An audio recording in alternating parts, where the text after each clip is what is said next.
একটা পাইলট কিন্তু বড়াইতে কিন্তু একটি দুটি টাকা না, কোটি টাকার উপরে না। প্রতি বছর কেন পাইলট মারা যাবে? কোথায় আমাদের গাফলতি, কোথায় সরকারের গাফলতি?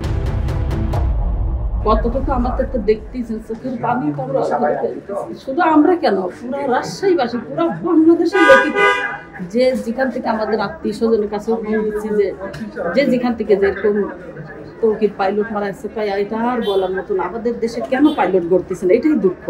প্রতি বছর কেন পাইলট মারা যাবে? কেন? কোথায় আমাদের গাফলতি, কোথায় সরকারের গাফলতি? কেন এই গাফলতিটা?